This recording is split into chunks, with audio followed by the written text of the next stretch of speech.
والصلاۃ الوسطی، اس کے حوالے سے کیا آتا ہے کہ اس کے حوالے سے آتا ہے کہ نبی کریم صلی اللہ علیہ وسلم نے غزوہ احزاب کے دن فرمایا اللہ تعالیٰ نے ان کافروں کے گھروں اور قبروں کو آگ سے بھر دے، انہوں نے ہمیں نماز وسطی سے روک دیا یہاں تک کہ سورج غروب ہو گیا۔ اب بتائیں کون سی نماز ہوتی ہے جو سورج غروب ہونے سے پہلے ہوتی ہے؟ عصر کی، ٹھیک ہے نا۔ اور وسطی کہتے ہیں درمیان۔ اب یہ دیکھیں میں 5 انگلیاں کھول رہی ہوں تو درمیان والی کون سی ہے؟ یہ، اور یہ کتنے بعد آئی ہے؟ 2 کے بعد، اور ادھر بھی 2 ہے، تو 5 نمازیں ہیں، 2 نمازوں کے بعد درمیان والی نماز عصر کی، مغرب اور عشاء بعد میں آ گئے، ٹھیک ہے۔ وسطی کا مطلب بھی یہی ہے کہ درمیان والی، ٹھیک ہے۔ اب کافروں نے کس موقع پر نبی کریم صلی اللہ علیہ وسلم کی نماز عصر چھڑوائی تھی؟ غزوہ احزاب کے موقع پر لڑائی کرتے ہوئے، کافروں کے ساتھ لڑائی کرتے ہوئے بھول گئے اور نماز نہ پڑھ سکے، تو نبی کریم صلی اللہ علیہ وسلم نے کیا کہا؟ اللہ ان کافروں کے گھروں کو بھی اور ان کی قبروں کو بھی آگ کے عذاب سے بھر دے۔ اور دوسری حدیث میں آتا ہے نبی کریم صلی اللہ علیہ وسلم نے فرمایا جس کی نماز عصر فوت ہو گئی سے مراد کیا ہے؟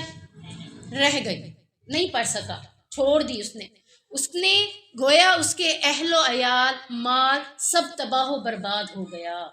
بظاہر تو آپ کو نظر آئے گا نا کہ مال پڑا ہے، لیکن اس میں تباہی کے بعد برکت نہیں ہے، یعنی آپ کی زندگی، آپ کے معاملات، آپ کے بچے، آپ کے معاملات میں کوئی معاملہ سیدھا نہیں رہے گا، ایسے سمجھ لیں وہ تباہ ہو گئے، مال بھی تباہ ہو گئے، اہل و عیال بھی تباہ ہو گئے ہیں۔ یعنی اتنی اس نماز کی فضیلت ہے کہ ایک نماز کو چھوڑنے پر ایسے سمجھ لیں کہ آپ تباہ ہو گئے، جیسے آپ کے ساتھ سارا کچھ غلط ہو گیا۔ تو اس کے علاوہ آتا ہے کہ جس نے عصر کی نماز چھوڑی اس کا عمل ضائع ہو گیا۔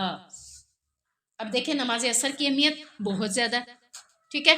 تو اس کے علاوہ کیا ہے کہ نبی کریم صلی اللہ علیہ وسلم نے ان سے فرمایا جو نماز میں گفتگو کر رہے تھے کہ نماز میں لوگوں سے گفتگو کرنا درست نہیں ہے، کیونکہ اس میں تو تسبیح و تکبیر اور قرات قرآن ہے۔